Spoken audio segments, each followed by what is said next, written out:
Bienvenue, bien-aimés, dans un nouvel épisode de Adat Études.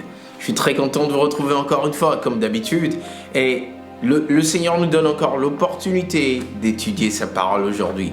Alors, pourquoi pas saisir cette opportunité à cœur joie?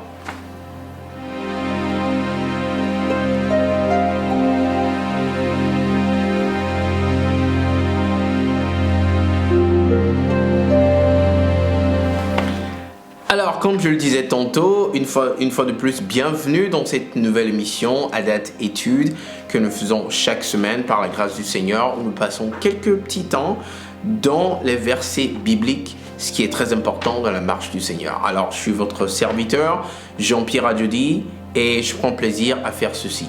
Alors, de quoi parlons-nous aujourd'hui? Eh bien, je vais vous dire avec plaisir. Pourquoi lire la Bible? Une fois de plus, le thème est « Pourquoi lire la Bible ?» Eh bien, il faudrait savoir, parce que si l'on ne comprend pas, pourquoi est-ce qu'on le fait?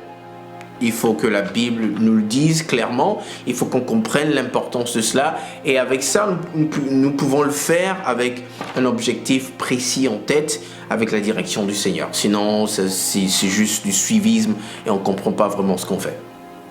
Alors, nous allons toucher à 3 points aujourd'hui concernant ce thème, pourquoi lire la Bible. Et j'espère qu'à la fin de cette émission, vous aurez plus d'éclaircissements et vous aurez plus de fondements et de fondations sur les versets bibliques, et ce qui vous encouragera à continuer de lire la Bible plus davantage. Avant toute chose, j'aimerais dire que moi, je n'aime pas trop lire.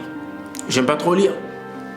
Mais tenez-vous bien, le Seigneur a fait un miracle dans ma vie. Une personne comme moi qui n'aime pas trop lire, le Seigneur a rendu possible de pouvoir avoir assez d'intérêt pour pouvoir lire la Bible tous les jours. Moi qui n'aime pas lire, le Saint-Esprit est capable de tout faire, chers frères et sœurs.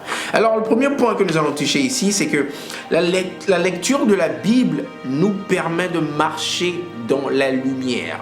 Quand on lit la Bible, on arrive à marcher dans la lumière. Et nous allons tout de suite lire le psaume 119. Et oui, psaume 119, c'est bien loin là-bas dans le livre de psaume 119. Et nous allons lire le verset 105. Alors, psaume 119, verset 105. Moi, j'y suis presque. Et je crois qu'on va lire la parole de l'Éternel. Et c'est parti. Ta parole est une lampe à mes pieds et une lumière sur mon sentier. C'est bien clair là. Ta parole est une lampe à mes pieds, lampe, et une lumière sur mon sentier. Lumière, lampe, lumière. Qu'est-ce que ça dit? Avec ta parole, j'arrive à marcher dans la lumière et non dans l'obscurité. Je vois où je vais. Qu'est-ce qui se passe quand il y a la lumière, quand tu marches? Tu vois où tu vas. Ton pied ne heurte aucune pierre et tu ne trébuches pas. Tu ne tangues pas à gauche ni à droite. Tu es capable d'aller tout droit parce que tu vois clair ce qui est devant toi. Eh bien, c'est ce que la lecture de la Bible fait dans nos vies en tant que chrétiens. Ça nous donne cette lumière dans laquelle nous pouvons marcher sans aucun problème. Ce qui est très important. Parce que nous sommes dans le royaume de la lumière et non dans le royaume des ténèbres. Alors il est important que notre marche aussi soit une marche de lumière et non des ténèbres. Alors le seul moyen pour pouvoir marcher dans la lumière est de pouvoir demeurer dans la parole du Seigneur en lisant sa parole tout le temps. Amen. J'espère que ça commence bien déjà. Le deuxième point que nous allons étudier ici, c'est la lecture de la Bible nous permet de connaître les instructions de Dieu pour pouvoir les suivre, pour pouvoir servir Dieu comme il le souhaite. Dieu a une prescription. Dieu aimerait qu'on le serve d'une manière précise. Dieu sait ce qu'il veut, chers frères et sœurs, et il dit exactement ce qu'il veut. Comment est-ce que toi, moi, pourrions servir le Seigneur comme il le souhaite si on ne connaît pas sa parole, si on ne connaît pas ses instructions pour le faire? Impossible. La seule condition est de connaître ses instructions pour pouvoir le servir comme il le souhaite. Je ne vais pas lire ça, mais rappelez-vous de Abel et de Caïn. Abel, son sacrifice a été accepté. Caïn, non. Pourquoi? Quand on connaît les instructions de Dieu, on évite ces choses. Lisons Josué, chapitre 1. Ok, le livre de Josué, chapitre 1, le verset 8. Alors ici, c'est l'Éternel qui parle à Josué après que Moïse s'en est allé, qui lui donne des instructions. Alors le Seigneur lui dit, que ce livre, quel livre? La Torah, ses instructions. Que ce livre de la loi, qui est la Torah, ne s'éloigne point de ta bouche.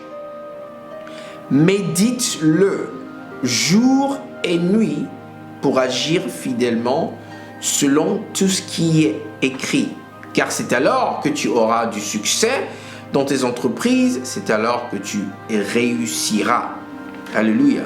En fait, ce verset aussi nous dit pourquoi il faut lire tous les jours. C'est bien écrit ici.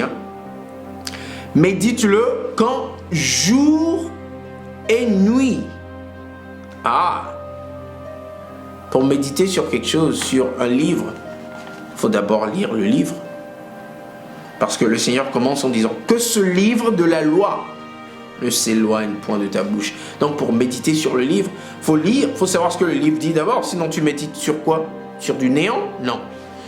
On lit, on voit ce que le livre dit d'abord et on médite là-dessus jour et nuit. Bien-aimé, on ne doit pas seulement lire la parole de Dieu tous les jours, mais on doit la lire en fait jour et nuit. C'est-à-dire plus d'une fois par jour. Le matin, pour éclairer notre sentier dans la journée. La nuit, pour nous accompagner dans la nuit. Jour et nuit, c'est pas moi qui l'ai dit. Et regardez ce que ça fait. Regardez ce que ça fait.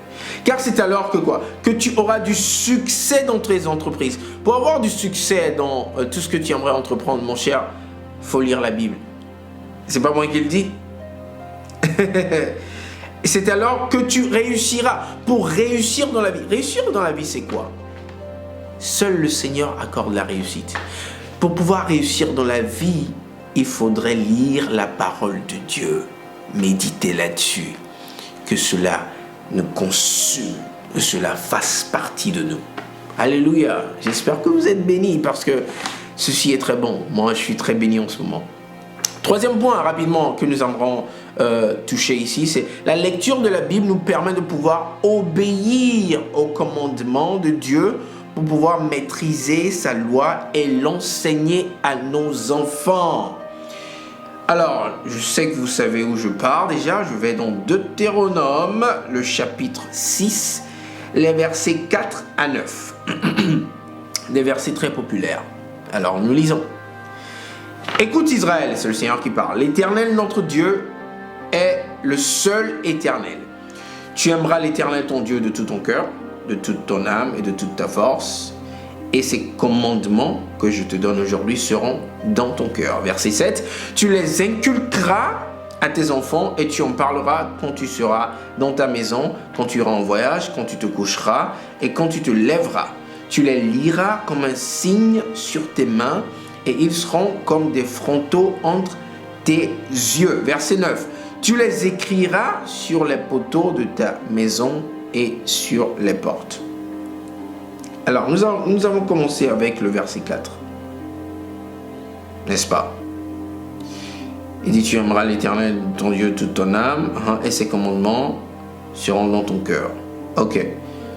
Quel commandement? Je ne connais pas les commandements. Je ne sais pas de quoi est-ce qu'on parle ici. Pour connaître les commandements du Seigneur, il faut lire ses instructions, son commandement et sa parole. Parce que, verset 7, le seul moyen pour que je puisse inculquer ces commandements à mes enfants, leur en parler dans ma maison, c'est de pouvoir les connaître en les lisant. Il dit en verset 8, tu les liras comme un signe sur tes mains et ils seront comme des frontons entre tes yeux.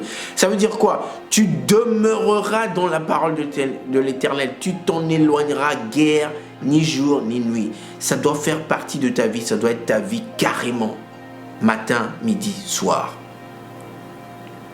Tu les écriras sur les poteaux de ta maison et sur les portes. Ça veut dire quoi? Tu les connaîtras par cœur.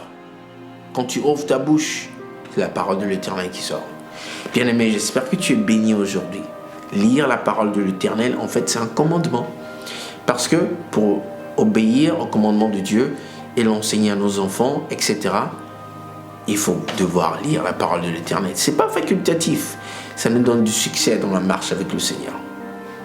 Merci de nous avoir écoutés. Notre site internet est toujours à votre disposition, www.onehumanmessiah.com.